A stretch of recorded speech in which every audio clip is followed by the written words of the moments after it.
All right, let's jump straight into this explainer and completely dismantle the myth that Formula One drivers are basically just sitting there steering a car. I mean, if you've ever watched a Grand Prix and thought the machine is doing all the heavy lifting, well, we really need to talk. Today, we're unpacking the absolute extreme biomechanical and physiological reality of elite motorsport.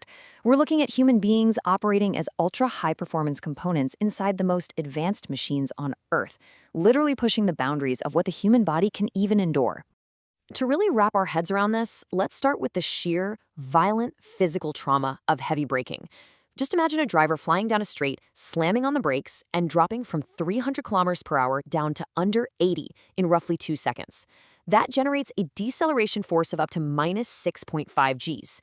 That sudden stop forcefully throws a driver's body forward into their 6-point harness with 6.5 times their actual body weight. It's a physical displacement so unbelievably intense that it actually causes internal organs to shift forward inside the chest cavity. And honestly, the force alone can pull tears straight from the driver's eyes. And this perfectly highlights the massive gulf between simulated racing and the brutal reality of the track.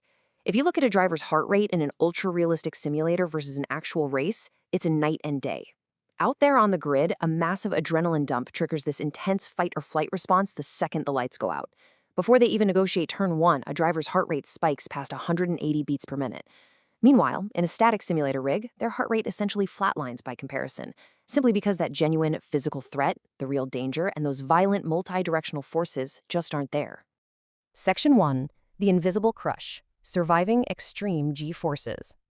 When you actually break down the multi-directional attack on the body, it goes way beyond just that longitudinal braking. You've got high-frequency vertical loads slamming the driver down into the cockpit, physically compressing their spinal discs over every bump.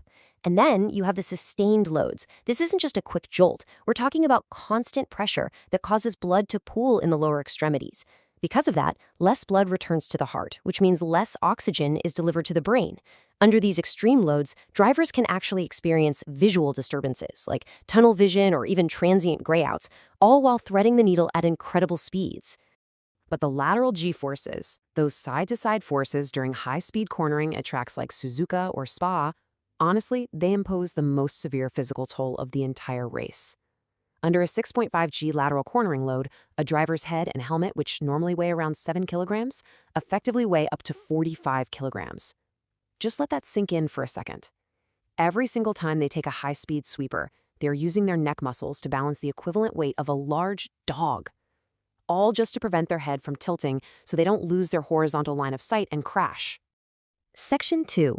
The Boiling Point. Thermal stress and microclimates. As if the physical battering wasn't crazy enough, we have to talk about the thermal stress.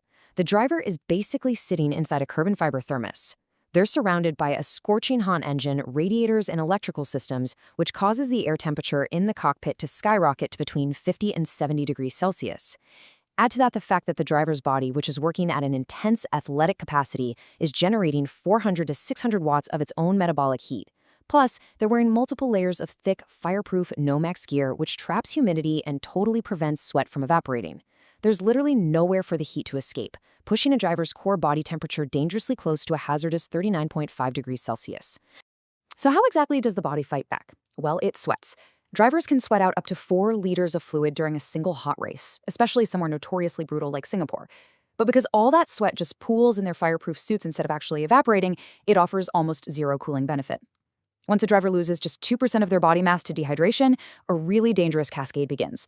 Their blood volume drops, the heart has to work overtime, cognitive functions like working memory and reaction times start to decline, and crucially, their physical tolerance to G-forces instantly drops by 0.3 Gs. George Russell hit the nail on the head when he described the cockpit very simply as an oven. And that brings us to the terrifying reality of what happens when the human body is pushed way past its breaking point under these exact conditions, which we saw climax at the 2023 Qatar Grand Prix. It was a perfect storm. The combination of 35-degree night air, super high humidity, a sudden drop in wind, and a mandated tire rule that basically forced the drivers into a flat-out 57-lap qualifying sprint turned the grid into an absolute medical emergency. Esteban Ocon was suffering such extreme heat stress that he threw up inside his helmet on lap 15 and somehow kept racing. Lance Stroll was repeatedly blacking out and losing consciousness mid-corner at 200 miles per hour. Alex Albon actually had to be physically extracted from his car for emergency rehydration, and Logan Sargent was forced to retire mid-race due to acute heat illness. We basically watched cardiovascular collapse happening in real time. Section 3. Forging an elite athlete. Biomechanical armor. So how on earth do they survive this? It starts with the neck, specifically building what is essentially biomechanical armor.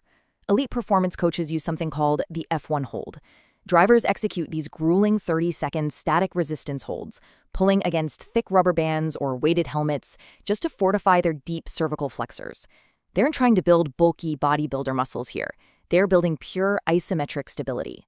They have to train the neck to lock into position and hold their vision perfectly steady while 6 Gs of lateral force tries to rip their head off during sweeping high-speed corners. And the lower body demands? Just as staggering. Drivers must leg press up to 160 kilograms of raw brake pedal force. And remember, they don't just do it once. They have to stomp on that pedal with 160 kilos of force over 1,200 times during a single race. That requires completely unbelievable strength in the glutes, hamstrings, and quadriceps.